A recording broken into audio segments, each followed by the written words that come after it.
Balita mula sa lalawigan sa bawat rehiyon ng ating bayan. Dito sa Ang Pilipinas Ngayon.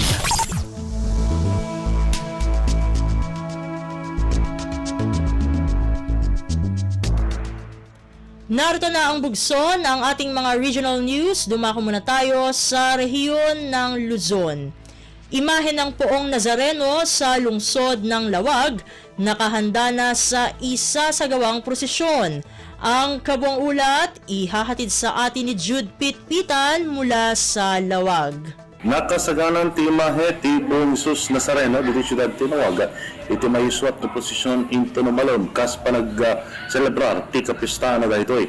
Iti kalman kat nakasaganan iti pamilya Jacinto na agtagikwa ti nasong imahen tapno akomodaran iti ginasot ta nga deboto dito Northern Luzon ken Cavite Province. Sigun ken Nana Minda Jacinto manibod dito Chabel iti pagtaralanda kat may suwat da iti misa agarot alauna kalpasan na kat may sakay dahitoy iti nakasagana nga karosa magna iti P. Gomez Street kan agpakaunlawan iti Bacarod kat mapan iti Kapitolyo Provincial iti nasao nga imahe.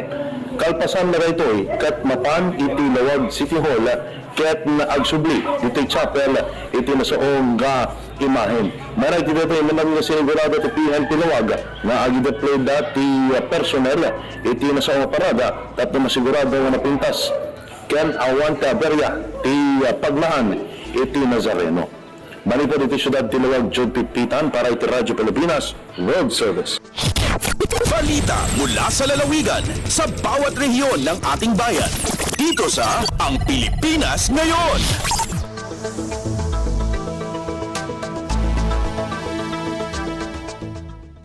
Inyong napakinggan ang ulat ni Jude Pitpitan mula sa Lawag.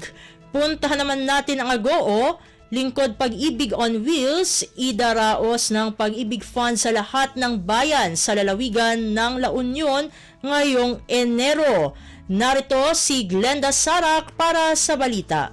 Tarigagay ti Pag-ibig Fund amas ad-adapay amaya si dagiti publiko dagiti serbisyo ti opisina. Itentero abulan ti Enero tatatawan isayang ka ti Pag-ibig Fund ti lingkod Pag-ibig on Wheels sulo Elpo iti sangapulo katsam nga ilikin may sa syudad iti probinsya ti La Union. Sigon kina Fair Marie Stepa Loans and Credit Evaluator 3 ti Pag-ibig Fund La Union, baban iti Alpo, kat makagunod digiti miyembro kada iti serbisyo ti Pag-ibig Fund, oray saan dan amapan ang mismo iti opisina. May sa karigiti kang runan at tartarigagayan digiti umili ti Alpo kat ipanagala iti Pag-ibig Loyalty Card Plus gapo karigiti benepisyo ama ipaay daytoy. May nagita itoy alalakuyan ti Pag-ibig Fund digiti miyembro ken uray digiti saan pay ang miyembro. Amang bisita karigiti isay-sayang kat nga Alpo tapno makagunod da kadagiti serbisyo.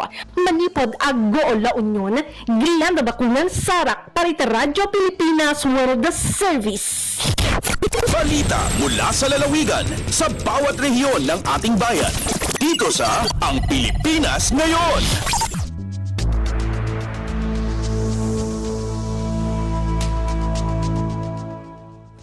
Inyong napakinggan ang ulat ni Glenda Sarak mula sa Agoo. Dakoy naman natin ang rehiyon ng Kabisayaan. Lokal na pamahalaan ng Maslog sa Eastern Samar tumanggap ng water ambulance mula sa Department of Health o DOH. Ang detalye ng balita ihahatid naman sa atin ni Daisy Belizar mula sa Borongan. Habot nga ang bahangan subido nga uuran, igin padayon ng mga taga-Department of Health ang pagsuba panalugon nga bungton Maslog Eastern Samar paghatagan water ambulance sa mga residente kakulot nga adlaw. Mismo Regional Director Dr. Exuperio Sabalberino ang nagduholan na sabi nga sarakyan na salog nga nakantida din 4 million pesos. Iniin malipayon nga ginkarawat ni Vice Mayor Septemio Santiago nga Dr. Mini Kabakang Municipal Officer ha seremonya gindumara pantalan mismo ang bungto. Sigun kan Vice Mayor Santiago gidako iyan ibubuli gini nga proyektohan gobyerno ha panahon ng medical emergency. Pinaagi ni magiging madali ang pagdarahan mga pasyente nga to hospital nga wara didaan ira bungto. Kasumpahinigan patapod pahan Vice Mayor nga ira atamanan nin maupay ang sarakyan agud makapagserbihin maiha nga panahon ha mga nagkikinahanglan. Mula sa Borongan City, Daisy Lalosa Belizar, Radyo Pilipinas World Service. Balita mula sa lalawigan sa bawat rehiyon ng ating bayan. Dito sa Ang Pilipinas Ngayon.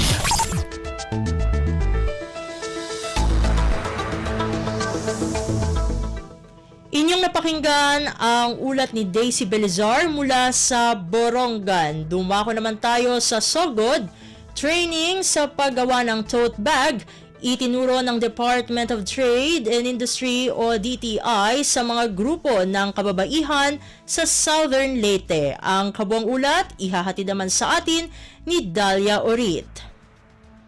Ang Department of Trade and Industry o DTI pinaagi sa Negosyo Center Maasin City sa pakigtambayayong sa Gawad Kalinga kapitbahayan ng mga miyembro sa Barangay Kumbado nag-organisa og duha ka adlaw nga business training sa tote bag making with costing and pricing din ang kalihukan na hitabo niaging adlaw sa DSAC Center Barangay Asuncion Maasin City. Ang pagbansay-bansay nagtumong sa pagsangkap sa mga pinili nga miyembro sa GK Kapitbahayan sa praktikal nga kahanas sa paghimog tote bag ug gikinahanglang kahibalo sa pagpresyo sa ilang mga produkto.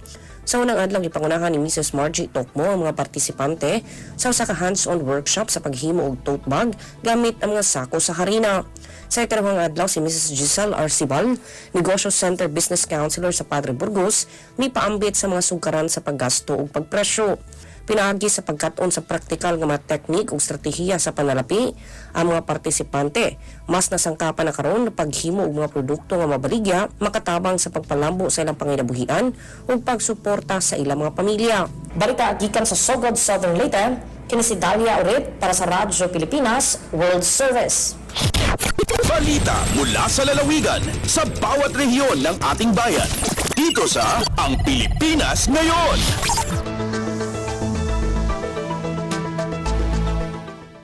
Inyong napakinggan ang ulat ni Dalia Orit mula sa Sogod. Dakuin naman natin ang rehiyon ng Mindanao.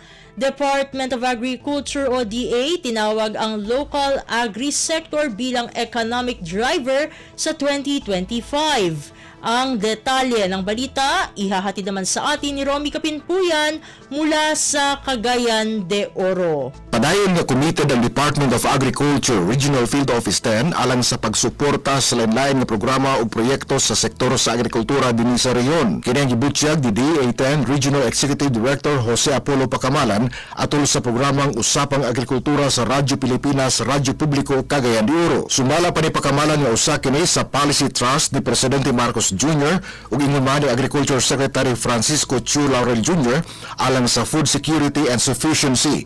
Ilabi na ang kalabot sa nagunang pagkaon sama sa rice, corn ug uban pang mga lagutmon. Usa sa marching orders ni Presidente Marcos Jr. mao ang pag-transform sa agriculture sector silbing local economic driver. Dugang pangpalambon mo ang lubi ug kape nga usa sa mga nagunang agricultural commodities dinhi sa Northern Mindanao. Gikan sa Radyo Pilipinas Cagayan de Oro, kini si Romy Kapinpuyan para sa Radyo Pilipinas World Service.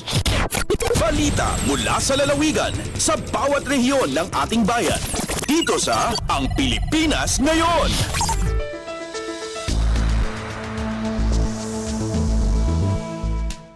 Inyong napakinggan ang ulat ni Romy Kapinpuyan mula sa Cagayan de Oro. Puntahan naman natin ang Zamboanga, koleksyon sa unang linggo ng Electronic Business One-Stop Shop o EBOS. Operation sa Zamboanga City pumalo na sa mahigit 16 na milyong piso.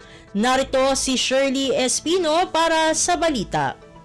Alcanzó na más de 16 millones de pesos el colección na primera semana del Electronic Business One-Stop Shop o EBOS na ciudad de Zamboanga. Base na datos del Business Permits and Licensing Office, alcanza na más de 16 millones de pesos el colección na pagada de sacada de business permit y también renewal. El mencionado oficina y reporta que tenía 4,121 el ya puede someter de la business application, donde más de 3,000 ya el llaman assess, mientras 4 el pending. Alcanza na 876 mga-permit, el ya podía también man-print y cerca 3,000 el podía pagar mag-aplikante. El EBOS system i-abri este mes para ayudar ang mga negosyante na syudad hace mas pronto el sacada y renewal del mga-business permit para na one-stop shop na Paseo del Mar, ahora puede también hacer por medio del online processing. Desde aquí na RP Zamboanga, si Shirley Espino para la Radyo Pilipinas World Service.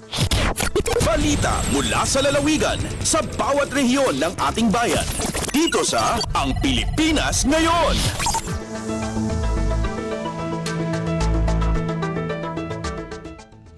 Inyong napakinggan ang ulat ni Shirley Espino mula sa Zamboanga. Dumako naman tayo sa Butuan.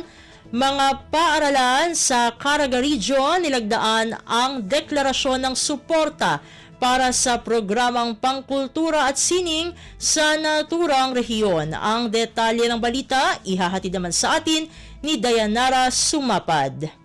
Nipaabot o nagpakita sa dakong suporta ang mga nagkadaiyang tulungaan sa rehiyon sa pag-promote sa culture and arts sa Caraga Region, pinaagi sa gipahigayang signing of Declaration of Support for the Culture and Arts Program sa may Philippine Science High School Caraga Region Campus ning adlong Martes, Enero 7, 2025. Nagpakita kini og commitment gikan sa mga tulunghaan ug sa paghiusa nila kalabot na sa pag-nurture sa mga socio-cultural program sa rehiyon ug lakip na sa nasud. Kini nagpamatuod sa pagsuporta sa promosyon, pagpreserba ug pagpalambo sa kultura ug sining diin gisiguro ang pagpreserba sa culture, heritage ug arts sa rehiyon ug Pilipinas. Diri usab ma-promote ang pag-ila sa mga local artist ug cultural practitioner. Ang mga tulunghaan nga nagpinirmahay sa commitment mao ang Agusan del Sur State College of Agriculture and Technology, Northeastern Mindanao State University, Caraga State University, Father Saturnino Orius University, Philippine Science High School Caraga Region Campus ug ang University of the Philippines Diliman. Gikan sa Radyo Pilipinas Butuan, Dayan Sumapad para sa Radyo Pilipinas World Service. Balita mula sa lalawigan sa bawat rehiyon ng ating bayan. Dito sa Ang Pilipinas Ngayon.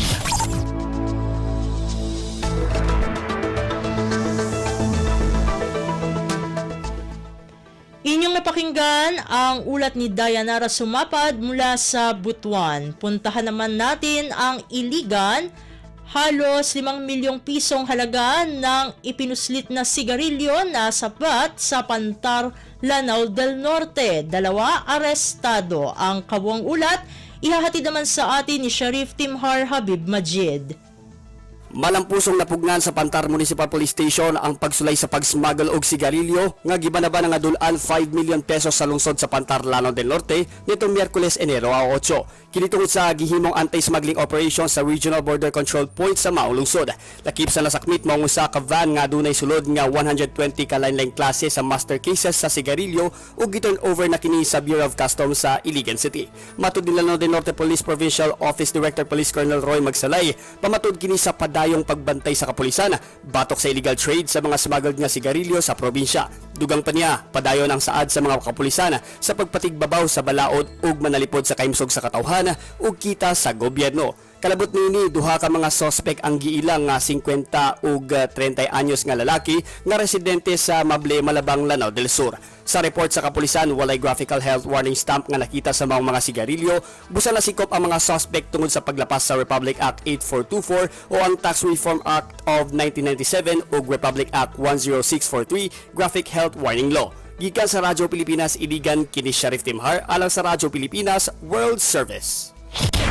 Balita mula sa lalawigan sa bawat rehiyon ng ating bayan. Dito sa Ang Pilipinas Ngayon.